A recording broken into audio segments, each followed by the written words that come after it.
Hi guys, JT here at Access Health and Fitness, episode 3 of Off the Cuff.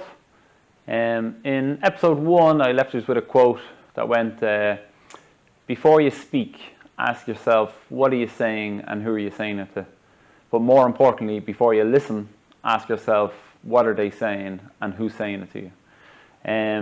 So in the next 2, possibly even 3 videos, I want to talk a bit more just about my actual self, to give you an idea of where any of this information or advice or thoughts or opinions I share which has come from. Not too long ago, a chap who I hardly knew started a conversation with me by saying, here, remember that time when you went to kill yourself?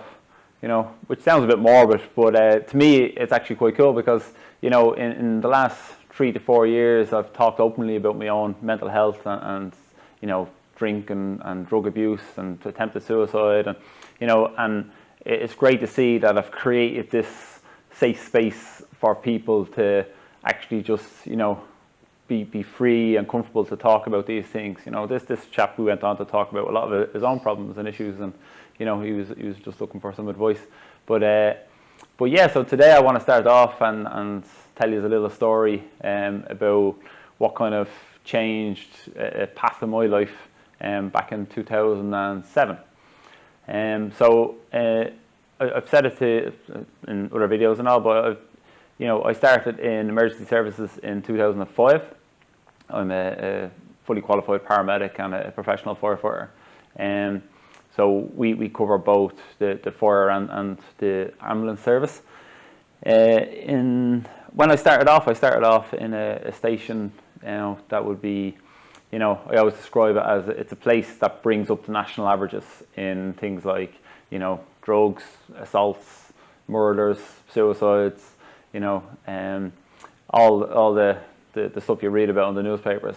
So for my first few years working in emergency services, I was kind of like thrown into the deep end and, you know, dealing with all sorts of things on a much regular basis. You know, like for every time you read about one of these, you know, tragic moments in a newspaper, there's probably about 20 other stories that have gone unnoticed. And all this is very common for myself and my colleagues, you know, dealing with, you know, things like murders, shootings, stabbings, you know, assaults, suicides, you know, definitely on a you know, a week-to-week basis and definitely a month-to-month basis. So when I initially started, I was kind of bombarded. I was young at the time. I was only turned 22. I was bombarded with a lot of grief and trauma and, you know, other people's emotional trauma, because when you attend to a scene, like, you know, you're not just dealing with the patient, you're dealing with everyone else who's all around as well, you know, and there's a lot of, you know, energy there, you know, call it good energy, bad energy, but there's a lot of energy. So you can be overwhelmed, but because you're kept busy with it, you don't really notice it. You know, and you know, even with cases like, you know, one of my youngest drug overdoses was like 10 years of age. Youngest suicides, you know, 13, 14 years of age. I've had a number of them. Things like, you know, stuff that you don't expect to see. You know, I came from just an average upbringing, same as most of us. You know, you heard things in the newspapers, or you might have known someone who knew something happened to it, but you know, there wasn't a whole lot of major drama in my childhood. But so when you're exposed to a lot of this on a regular basis, you know, it can become very overwhelming. So towards the end of 2007, I won't get into details about the case because it's not my place to talk about it. But the end of 2007 anyway, I was responding on the ambulance to a suicide case, and it was a young teenager. And for whatever reason, you know, it's kind of just, you know, something triggered, you know. And I remember when I was first starting off as a firefighter, you know, someone said to me, you know, it doesn't matter your experience, your age, your sex, you know, your upbringing, your mentality. Somewhere along the way, there'll be just one case on the right day or the wrong day, depending on what way you look at it, that can just trigger something off, you know. And this was one for me, and it bothered me from the get-go.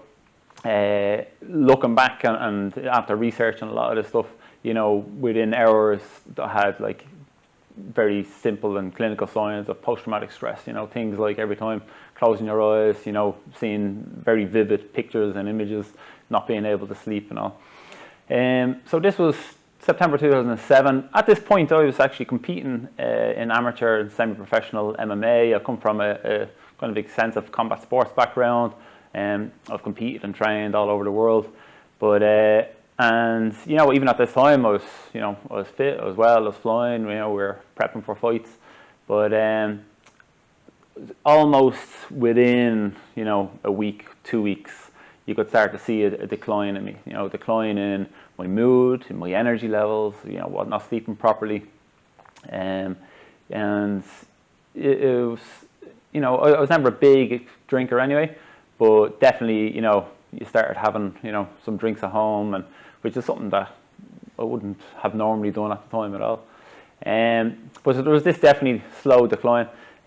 Over the Christmas particularly, I remember things getting progressively worse, and obviously Christmas is an excuse just to drink loads anyway. But for people to see me drinking lots was definitely a bit alien, because it's not something that people would have seen, especially family and all wouldn't have seen me do it regularly. So then on into the new year, then I've no big history with drugs or anything, but started doing a lot more prescription drugs like Xanax and Tylex and Diaphene, and even down to simple Nurofen Plus, and mixing it with things like Jack Daniels and Jameson. And so I was every single evening. Then it got to the stage where I was drinking up to like half a bottle of whiskey a night and popping any pills. You definitely start having things like suicidal thoughts, and none of this actually at the time I directly associated back to the incident back in the previous September.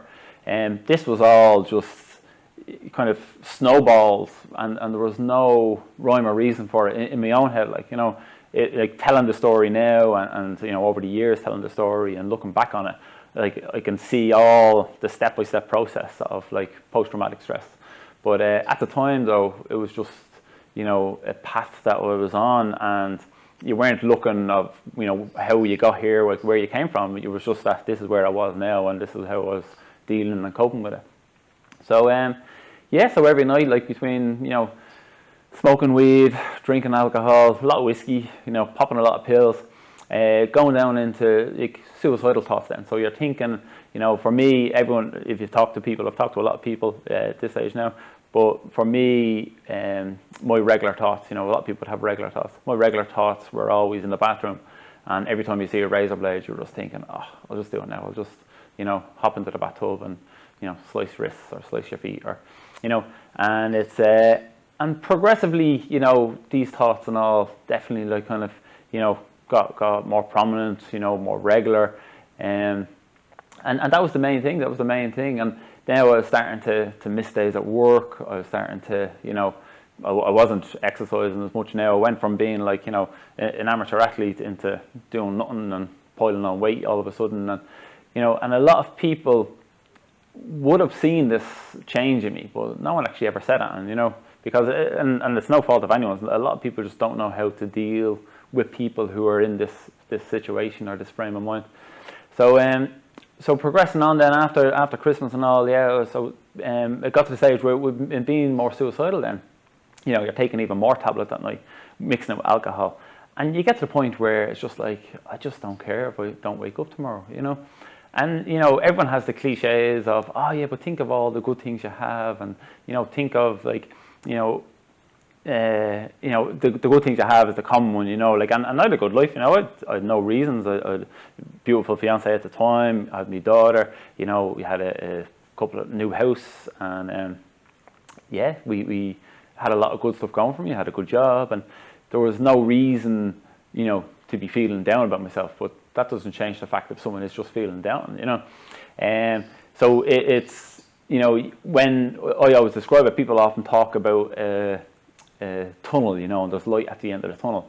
I describe it more like a really deep hole, because the deep hole, you can look up and you can still see the light. You know that all those good things in your life are there, but you just have no way of getting out of the hole, but it's so when I went on, I'm progressing on into taking lots of tablets, a lot of self-medicating, and not really caring if I woke up. But then it definitely just got worse and worse and worse. And, you know, talking about like the cliches, what people say, like I did actually try to talk to people. But, you know, at the time I was young, like I would have been maybe 24, 25, going on 25 at this stage. You know, I did try to talk to people and be open.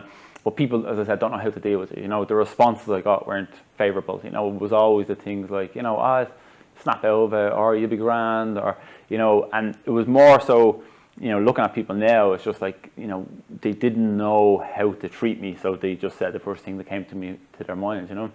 So it was, you know, and when you're in that frame of mind as well, and I tell this to everyone, and every time I tell this story, I always make sure I point this out, you know, suicide isn't a selfish act, because people who actually commit suicide aren't in the same mindset or frame of mind that me and you are in right now.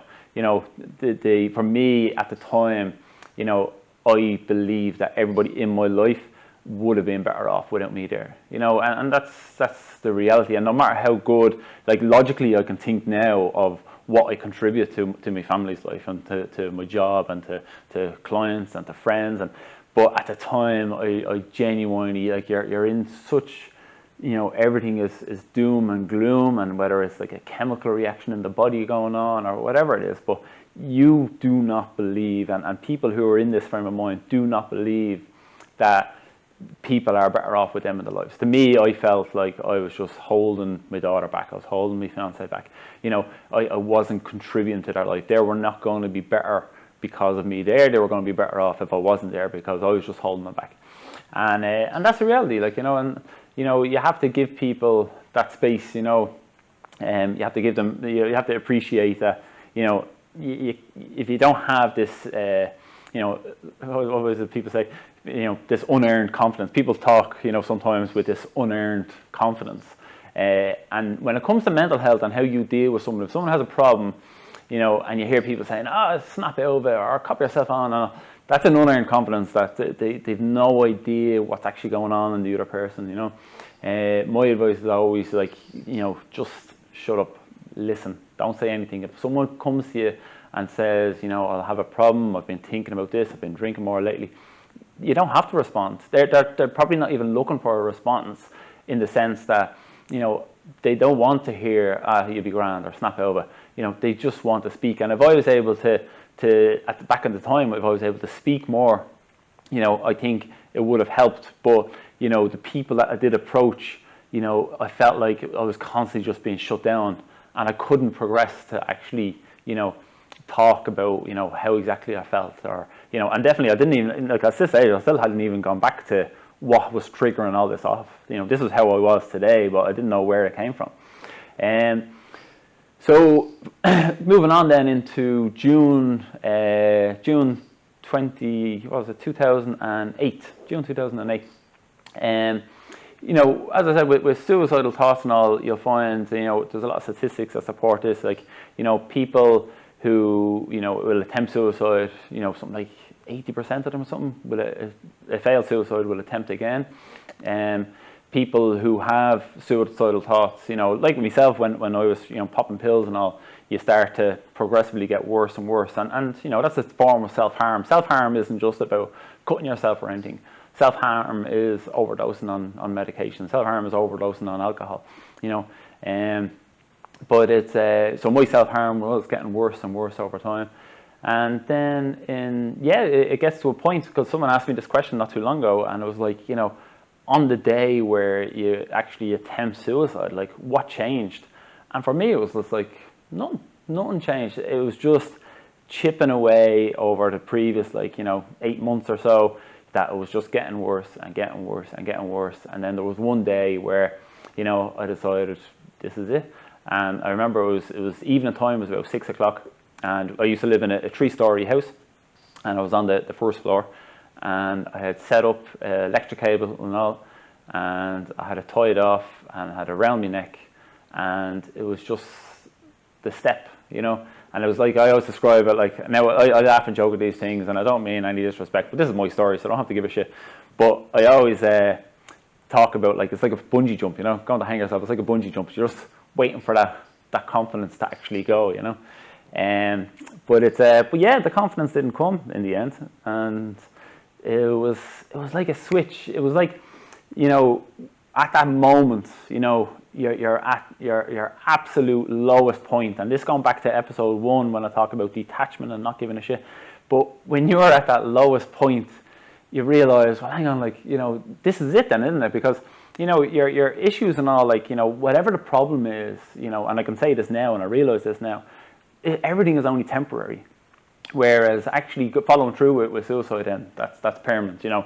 And the thing about following through with suicide, and I know I talked about it's not a selfish thing because people aren't thinking that way, but, you know, it'd be great if we could, you know, remind ourselves from time to time the impact we have on other people's lives, you know, because, you know, your trauma then can have a knock-on effect and trigger someone else then starting to have these traumatic episodes, whether it's emotional trauma or whatever. And it's yeah, so the confidence didn't come to step, and yeah, it was when you realize I was at my absolute lowest, then I just it was just kind of like what's the word, like this kind of epiphany where you're just kind of going, it doesn't matter. It doesn't actually matter, because, you know, this is where you gain this you know, realization of, you know, of all the things that goes on in life and the things that drive this. Like, my story is a post-traumatic stress story. You know, other people have, you know, financial worries. They're worried about losing the house. They're worried about, you know, relationships breaking down. They're worried about, you know, whatever it is. You know, I've had teenagers, you know, attempting suicide or committing suicide over fucking poxy school exams. You know, but when you actually realize that none of it matters, like, you know, in episode 1, I also talked about Fuck It by John C. Parkin, a book. And he talks about, in one part of it, he's like, you know, if you were like sitting on the edge of the road, you had no home to go to, you hadn't a penny in your pocket, you had nothing but the clothes on your back, like, you'd still be okay. As in whatever the true you is, you know, you'd still be okay. And that's where, that was kind of the realization I had, was that, you know, when I was at my complete lowest, you realize, actually, it's all right, like, you know, like, because, you know, like I said in episode 2, I think it was like, there's no good or bad experiences, they're just experiences, and what I was going through was an experience, but the experience can be changed. And it was a realization that I you know, obviously copped before I got the bravery to step off. And it's and overnight then everything changed. I just stopped drinking, I stopped popping pills, I stopped doing, like, smoking weed, I went to the doctor, and I have a whole story about antidepressants that I won't get into now, but I did start on antidepressants, and then that went on for about 6 months, from June to December, and things just started to change, you know, because when you started, like, eating well, I went back exercise, you know, and these aren't little fucking social media memes, like, you know, these are real things, you know, the hormonal response from exercise can make you feel better, you know, and on a day where you're suicidal, that could be the difference of getting from today to tomorrow is going out and doing a 5K run, you know, and so for some people that's all you can think about is how am I going to get from today to tomorrow. You know, don't worry about a week down the line, a month down the line, just get from today to tomorrow. And yeah, so exercise plays a big part, food plays a massive part. You know, it was back then when I realized where I was having negative effects to food. Now, not obviously for the suicide stuff, but just in my body. But yeah, like things like gluten and dairy and, you know, alcohol is an obvious one. But it's, yeah, so within the 6 months, I totally just transformed everything back. And I started doing therapy as well then. Once a week I went to this therapist. He was very good. I must actually give him a shout and let him know I'm actually still all right, because I haven't talked to him in a long time. But yeah, so things started to change, and I started to get better. Well, I felt I was getting better anyway. But at this point, I'd still never, even going to therapy and all, I still had never triggered from the incident back in September 2007, like, and which sounds crazy now, because now, like, anytime I ever think about this, I just, you know, it's like a step-by-step process going backwards, and it's like, oh yeah, that's where I started. But anyway, so by the Christmas then, yeah, Christmas I was feeling great, or before Christmas I was feeling great, and I went back to the GP and I said, listen, I want to come off antidepressants, you know, I'm eating well, I'm training well. And the GP was like, no, we'd want you on at least antidepressants for 2 years, you know, because, you know, the chances of relapse. And I was just like, oh, fuck this, you know. So I went cold turkey. I was on a drug called Effexor XL, and I was on a high dose, and Jesus Christ, like, you know, I just went cold turkey coming off it. But the withdrawals off, if you read up on effects for Excel, like there's people that maintain on a low dose forever just because they cannot wean off this drug. For me, I always describe it like, you know, when you stand up too quick and you get a head rush. And well, I had like a permanent head rush for 2 weeks. Couldn't drive, couldn't go to work. I remember meeting my mate for coffee one day and a big hematoma on my head, a big lump bruise on my head. And he was like, what the fuck happened to you? And he had known the story and the situation with me. So I was telling him, because I used to have these episodes of vertigo coming off the drug. And one day I just closed the fridge and I turned around, and the next thing I just, you know, there was that moment where it was just, you know, what the fuck? And I smacked myself off a wall. But yeah, after 2 weeks then you just came over, you know, and that brought me into, where are we now? So this was June 2008, December 2008. And then the 13th of January 2009. So I'd only felt like I was gotten my shit together, things are back on track. My now wife, actually, because I got married in 2008, my wife was now pregnant with our second child. And the 13th of June 2009, then that's when a whole other story started, you know. Which is, I'm going to go on into the next video because I don't want to drag these out too long.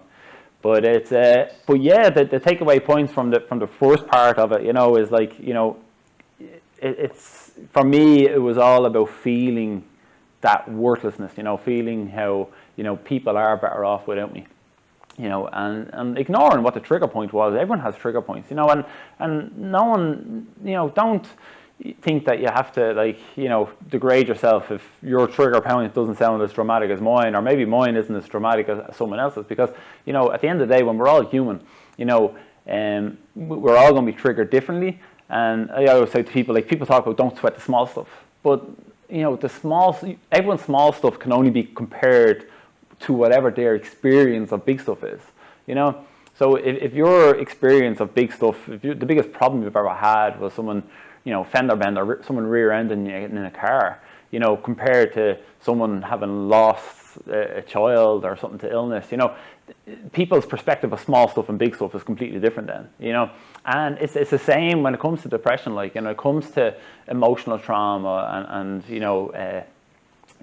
mental health, is that, you know, you can't judge someone. Like, you know, people can go into these states for very simple, well, what we consider very simple things, you know, like, and, you know, others, it takes a lot more extreme, and I will talk more about emotional armor and how we protect ourselves. But we have to, one, respect people who are in this state, you know, not to judge, you know. Even if someone comes across as a bit of a drama queen, you know, maybe, you know, it's because that they're constantly calling for help that doesn't come, you know. Some of the statistics, like I show, like, is, you know, suicide in males is always a bit higher than females, mostly by hanging, but multiple attempts of suicide is always higher in females, which kind of says that both males and females, you know, especially females, is a lot more self-medication and all compared to males, which is higher hanging. But a lot of males and females are attempting suicide, just some are more successful than others.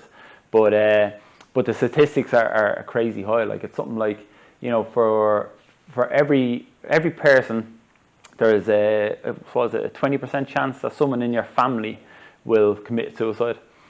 But yeah, so just be respectful of people, you know. When someone comes to you and approaches you with an issue, you know, the first thing is just listen. That's it. That's what most people want. You know, when they finish talking, let them talk as much as they want.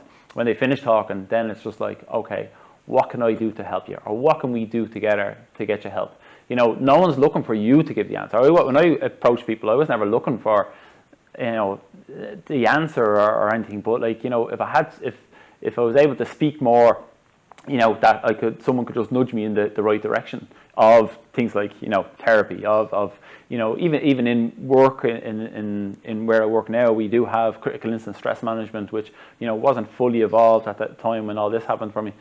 But but you know, there is avenues out there, you know, like there's obviously the obvious ones like the Samaritans and all, but even within people's workforces, you know, people working in public sectors and all, there's all these people available to you, you know, that we can just pick up a phone and talk, you know. And, you know, as I said to you, like, sometimes talking as well. It's just the difference of getting to tomorrow and to not, But how I initially started this talk was, a dude who's looking for help, he starts off and just says, hey, remember the time you went to kill yourself?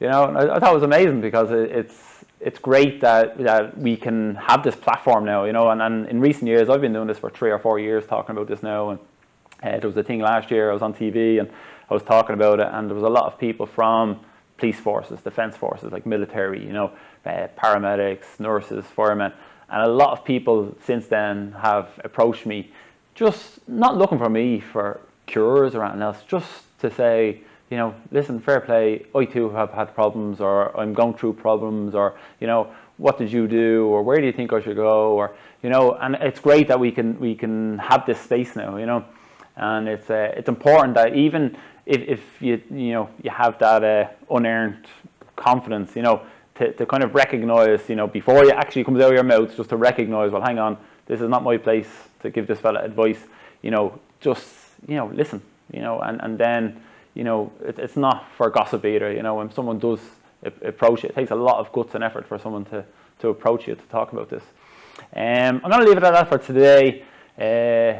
Episode 4, then I'm going to carry on. This is all about motivation, and give you an idea where I'm coming from before I start dishing out me advice to people about motivation. In the next episode 4, I'm going to get back on into January 13th, 2009, which was, it was like a road off the road that had already fucking been kicked on, but it was, it's interesting. Thanks for listening anyway. Talk to us again.